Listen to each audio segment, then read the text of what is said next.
رب اشرح لي صدري ويسر لي أمري واحلل عقدة من لساني يفقهوا قولي فالحمد لله والصلاة والسلام على رسول الله وعلى آله وصحبه أجمعين أما بعد। সবাইকে আসসালামু আলাইকুম ওয়া রাহমাতুল্লাহি ওয়া বারাকাতুহু। তো আমি ভাবছিলাম আপনাদের মাত্র 10% আজ উপস্থিত হবে, কিন্তু কোনোভাবে হয়তো আপনারা সবাই আবার চলে আসলেন। আজকের বিকেলটি কাটানো আল্লাহ আমাদের জন্য সহজ করে দিন। আমি দোয়া করছি আজকের আলোচনাতে যেন আপনারা মনোযোগ রাখতে পারেন, এখান থেকে জরুরি শিক্ষা গ্রহণ করতে পারেন।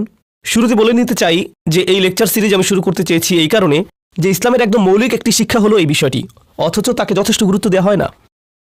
এই শিক্ষাকে আমরা মূল্য দিচ্ছি না। আজকের প্রোগ্রাম শেষ হওয়ার পর হিকমা বিষয়টির গুরুত্ব আর জরুরিয়াত সম্পর্কে যথেষ্ট অবগত হবেন বলে আশা করছি। ঠিক যেমনটি গতকাল বলছিলাম যে হিকমা কোনো বাড়তি বিষয় না, যে থাকলে ভালো না থাকলে নেই এমন ধরনের বিষয় নয়, ইসলামের কোনো অতিরিক্ত বিষয় নয়, বরং পুরো ইসলামকে এটাই জুড়ে রেখেছে। হিকমা শব্দটি ক্রিয়া ইহকামের সাথে সম্পৃক্ত। ইহকাম হলো কোনো দুটো জিনিসকে সেলাই করে শক্ত করে একত্রে বেঁধে ফেলা। আল্লাহ ঠিক এই অর্থেই কোরআনে বলেছেন উহকিমাত আয়াতুহু, একই মূল হতে কোরআনের আয়াতগুলো সেলাই করে দেয়া, অর্থাৎ কোরআনের আয়াতগুলো এমনভাবে আমাদের দেখতে হবে যেন সেগুলো একে অপরের সাথে বাঁধাই করা। আরবিতে ইহকাম অর্থ হলো কোনো দড়ি দিয়ে সেটাকে শক্ত করে বেঁধে ফেলা। আর কোনো জিনিস যা ভালোভাবে সুরক্ষিত আছে তাকে বলে মুস্তাহকাম। মুস্তাহকাম বলে একে। এখান থেকেই হুকুম শব্দটির ধারণাটি এসেছে, যার মানে হলো খুব ভেবে চিন্তে রায় দেয়া। এখান থেকে প্রজ্ঞার ধারণাটিও আসে, অর্থাৎ সুরক্ষিত ও নিরাপদ জ্ঞান ও চিন্তা, মানে খুব আগপিস চিন্তাভাবনা করে কিছু ঠিক করা। এটা এমন কোনো অনুভূতি না যে মনে হলো আর করে ফেললাম। আমাদেরকে আজকাল যা বলা হয় সেটা পুরোই উল্টো। মনের কথা শোনো, নিজের অনুভূতিকে অনুসরণ করো, তোমার সত্যের সাথে যাও। কিন্তু এসি কাজ করছে কি করছে না সেটার সাথে তো তোমার সত্য ঘন্টায় ঘন্টায় বদলে যায়, সেটার কি হবে? তো তোমার সত্যের পেছনে ছোট কথাটি হলো হিকমতের পুরোই উল্টো। হিকমা মানে হলো আমি একটি সিদ্ধান্ত নিয়েছি, এখন অবস্থা সহজ হোক কি কঠিন আমি সিদ্ধান্ত অটল থাকবো। যে কারণে আমি ভূমিকার কথাগুলো আবার বলছি সেটা হলো, যদিও এটা নিয়ে এখানে বিস্তারিত আলোচনা করতে পারবো না, তবে আমার সূরাতুল জুমার লেকচারে সেটা পাবেন। বিষয়টি হলো হাজারো বছর আগে ইব্রাহিম আলাইহিস সালাম কাবা নির্মাণ করেছিলেন। কাবা নির্মাণ শেষে পুত্র ইসমাইলকে সাথে নিয়ে তিনি দোয়া করেছিলেন যেন লোকেরা এই ঘরের দিকে আসে, এখানে এসে ইবাদত করে, কারণ এই ঘর একমাত্র সত্য খোদা আল্লাহর ইবাদতের জন্যই নির্মিত হয়েছে। এরপর দোয়া করলেন যেন তার সন্তানদের মধ্য হতে, অর্থাৎ তার পুত্র ইসমাইলের ঔরস হতে যেন একজন রাসূল আসে। হে আল্লাহ, আমার সন্তানদের মধ্য হতে একজন রাসূল পাঠান ইসমাইলের ধারা থেকে। কারণ ইব্রাহিম আলাইহিস সালামের তো আরেকজন পুত্র ছিল ইসহাক, আর ইসহাক থেকে এসেছেন ইয়াকুব, ইয়াকুব থেকে ইউসুফ, এরপর আরও অনেক অনেক অনেক। অন্যদিকে ইব্রাহিম আলাইহিস সালামের বড় পুত্র ইসমাইল আলাইহিস, তিনি বলছেন হে আল্লাহ, একজন রাসূল পাঠান আমার সন্তানদের মধ্য থেকে। সেই রাসূল কি করবেন? ইয়াতলু আলাইহিম আয়াতিকা, তাদের কাছে আপনার আয়াত পাঠ করবেন। ওয়া ইউআল্লিমুহুমুল কিতাবা ওয়াল হিকমা, আর তিনি তাদেরকে শেখাবেন কিতাব আর কি শুনতে পেলেন আপনারা? আর হিকমা মানে প্রজ্ঞা।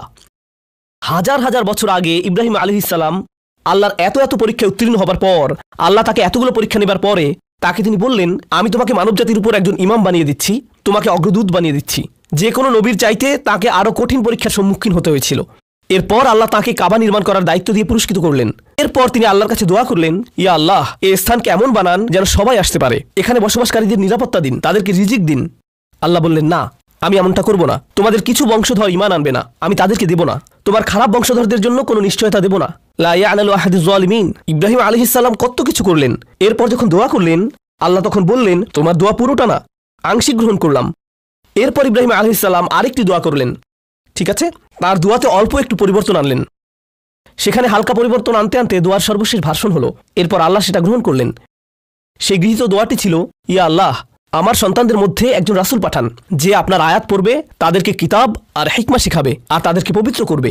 আল্লাহ সেই হাজার হাজার বছর আগে ইব্রাহিমের সেই দোয়া কবুল করলেন যে অবশেষে একজন রাসূল আসবেন যিনি মানুষদেরকে কিতাব আর হিকমা শিক্ষা দেবেন। কারণটি দেখুন, যদি ইব্রাহিম আলাইহিস সালাম আমাদের কাছে গুরুত্বপূর্ণ হন, তবে তার হিকমাও আমাদের কাছে গুরুত্বপূর্ণ হবার কথা। বুঝতে পারছেন? এই দিন কিতাব আর হিকমার দিন। সেই তখন থেকে এই দোয়া চলে আসছে। সেই দোয়া প্রতিফলিত হতে হতে আমাদের রাসূল সাল্লাল্লাহু আলাইহি সাল্লামের উপর এসে পড়েছে। অতএব আল্লাহ বলছেন, আল্লাহ মুমিনদের উপর অনুগ্রহ করলেন, লাকাদ মান্নাল্লাহু আলাল মুমিনিন ইয বাআসা ফীহিম রাসূলাম মিন আনফুসিহিম, যখন তিনি তাদের মধ্যে হতে একজন রাসূল পাঠালেন, ইয়াতলু আলাইহিম আয়াতিহি ওয়া ইউযাক্কিহিম ওয়া ইউআল্লিমুহুমুল কিতাবা ওয়াল হিকমা, যিনি তাদের কাছে তার আয়াত পড়েন, তাদেরকে পবিত্র করেন, অর্থাৎ কিতাব আর তাদের হিকমা শিক্ষা দেন। ইব্রাহিমের দোয়া আল্লাহ কবুল করলেন আর পাঠালেন মুহাম্মদুর রাসূলুল্লাহ সাল্লাল্লাহু আলাইহি সাল্লামকে। ঠিক না? তো আমি এগুলো যে কারণে আপনাদের বলতে চাচ্ছিলাম তা হলো, নবীজি মূলত চারটি জিনিস করেন। ইয়াতলু আলাইহিম আয়াতিহি, আয়াত তেলাওয়াত করেন, ওয়া ইউযাক্কিহিম, তাদেরকে পবিত্র করেন, ওয়া ইউআল্লিমুহুমুল কিতাব, তাদেরকে কিতাব শিক্ষা দেন, ওয়াল হিকমা, তাদেরকে হিকমা শেখান। চতুর্থ বিষয়টি কি ছিল? হিকমা, প্রজ্ঞা। দেখে মনে হচ্ছে যেন হিকমাই বাকি সবগুলোকে এক বন্ধনে আবদ্ধ করে ফেলেছে। যেমন ধরুন, আপনি একের পর এক ইট বসাতে পারেন, কিন্তু সিমেন্ট না দিলে সেগুলো কিন্তু শক্ত হয়ে আটকাবে না। এই পুরো দিনকে যেই সিমেন্টের বন্ধন আবদ্ধ করেছে তা হলো হিকমা। হিকমাই সবকিছুকে একত্রে বাঁধছে। তাছাড়া এর অর্থই তো হলো যা কিছুকে বেঁধে ফেলে, সুরক্ষিত করে। আর তাই আমরা হিকমাকে মূল্য না দিলে দিনের অন্যান্য অংশগুলো খুলে খুলে পড়তে থাকে, আলাদা হয়ে যেতে থাকে। কিছু মানুষ তো থাকে যে এই ইট ধরে বসে থাকে, কেউ ওই ইট ধরে বসে থাকে, আবার কেউ আরেক ইট ধরে, বুঝতে পারছেন? এরপরে দিনের কি হয় বলুন তো? কিছু মানুষ শুধু আয়াত তেলাওয়াত করে, তারা শুধু আয়াত পড়ে যায়, দিন নিয়ে ধর্ম নিয়ে তাদের আর কোনো সম্পর্কই নেই, শুধু পড়ে যাওয়া ছাড়া। আরেক দল বলে আমরা শুধু নিজেদের তাজকিয়া করতে চাই, নিজের অন্তর পবিত্র করতে চাই, এটাই শুধু চাই আমি, আর কিছুই না, আর কোনো কিছুরই দরকার নেই। আরেক দল বলেন না, আপনাকে ফিকহ শিখতেই হবে, আপনার আইন কানুন জানতেই হবে, ধর্মের পুরোটাই ফিকহ, শুধু নিয়ম কানুন, নিয়ম কানুন ব্যতীত আর কিছুই নেই ধর্মে। একদল এই অংশ নেয়, আরেক দল আরেক অংশ নেয়। কিন্তু হিকমা কি করে? এই সবগুলোকে একত্র করে আবদ্ধ করে। এভাবে ইসলামের সকল শিক্ষার মধ্যে ভারসাম্য তৈরি করে হিকমা। এজন্যই হিকমা এত গুরুত্বপূর্ণ। এখন যদি আপনারা খেয়াল করেন যে কিভাবে আমরা ইসলাম পালন করছি, কিভাবে আমরা পুরো বিশ্বে ইসলাম পালন করা হচ্ছে, কিভাবে পুরো বিশ্বে ইসলাম পালন করা হচ্ছে, আল্লাহ যেন আমাদের সকলকে রক্ষা করেন, হেদায়েত দেন। দেখতেই পাচ্ছেন আমাদের দিন কতটা বিচ্ছিন্ন হয়ে আছে, সবাই এর এক একটি অংশ ধরে বসে আছে। কেউ এই অংশ, কেউ ওই অংশ, কেউ আবার আরেক অংশ নিয়ে ব্যস্ত, যেন বিচ্ছিন্ন একটা জিনিস হয়ে গেছে পুরোটা। এরপর বুঝতে পারেন সম্ভবত নতুন করে কথা বলার দরকার, হিকমা ব্যাপারটি বোঝার দরকার। এগুলো হলো ভূমিকার কথা। এখন আপনাদেরকে গতকালকের কিছু বিষয় নিয়ে কথা বলবো। আপনাদের দাউদ আলাইহিস সালাম আর লুকমান রাদিয়াল্লাহু আনহুর ব্যাপারে বলেছিলাম। এনাদের নিয়ে বিস্তারিত বলবো না এখন, কারণ আমার উদ্দেশ্য হলো যখন সূরা লুকমান নিয়ে বিস্তারিত আলোচনা করব, সূরা সদ নিয়ে বিস্তারিত পড়াশোনা করব, তখন হিকমার প্রসঙ্গ আসলে আর লুকমান রাদিয়াল্লাহু আনহুর প্রসঙ্গ আসলে অনেক বিস্তারিতভাবে আলোচনা করব।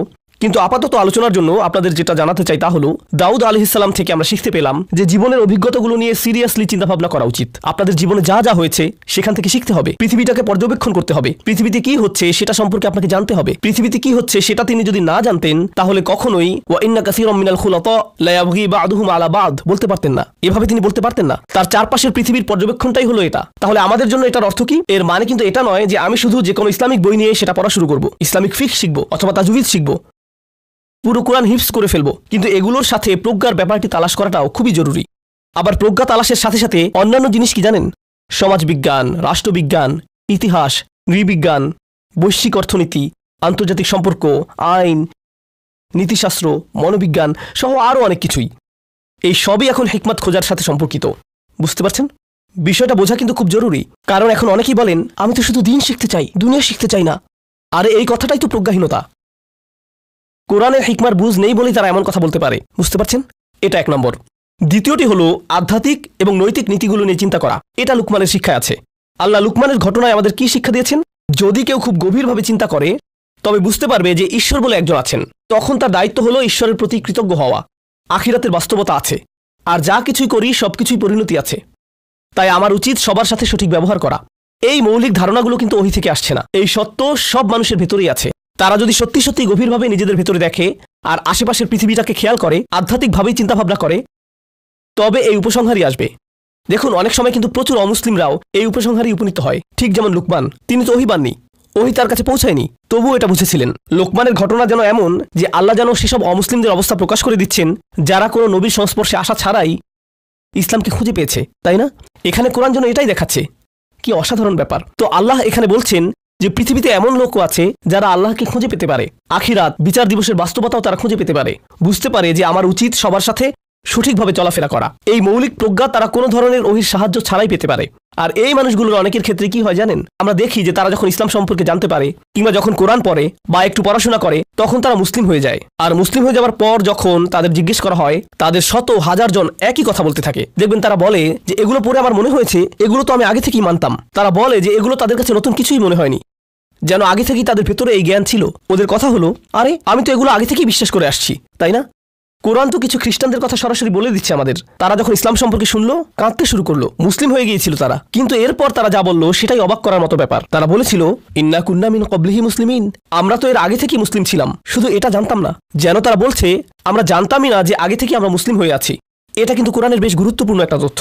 কারণ এখন আমি দুনিয়াতে মানুষ দেখলে আর এভাবে ভাবি না, ওহ ওই যে এটা মুসলিম, জান্নাতি লোক। এরপর কোনো অমুসলিমকে দেখলেন দোকানে, ওই যে জাহান্নামী জাহান্নামী জাহান্নামী, তাই না? এই লোকের তো বারবিকিউ হবে। আমি এমনটা দেখি না, কারণ আমি জানি না তারা তাদের নিজেদের সফরের কোন স্থানে আছে। আমি জানি না তারা কোথায়, এটা তাদের আর আল্লাহর ব্যাপার। তাই অমুক লোক কিংবা তমুক লোকের সাথে কি হবে সেটা নিয়ে আমার মাথা ব্যথা নেই। কারণ অনেকেই বলেন উস্তাদ নোমান সব অমুসলিমদের সাথে কি হবে আখিরাতে? ও তাই? বিচার দিবসে আল্লাহ আপনার বিচার করার আগে কি করবেন আপনি? এক সেকেন্ড আল্লাহ, এইসব অমুসলিমদের কি হবে সেটা নিয়ে একটু সাহায্য করুন প্লিজ। আমি বুঝি যে এখন অবস্থা খুবই খারাপ, পাহাড়গুলো সব গলে গেছে, সাগর টকবক করে ফুটছে, কিন্তু আমি চিন্তিত তাদের ব্যাপারে। আমার প্রশ্ন হলো, ওদের ব্যাপারে কিছু করুন। আর কুকুর নিয়েও চিন্তা করছিলাম, কুকুরদের কি হবে? তারা কি হটডগ হয়ে যাবে? তো যাই হোক, তো বিষয় হলো, কোরআন আমাদেরকে শেখাচ্ছেটা কি? আপনি জানেন না একজন মানুষ আল্লাহর দিকে সফরের কোন অবস্থানে আছে, প্রজ্ঞার কিরূপ অবস্থায় আছে, আপনি কিছুই জানেন না।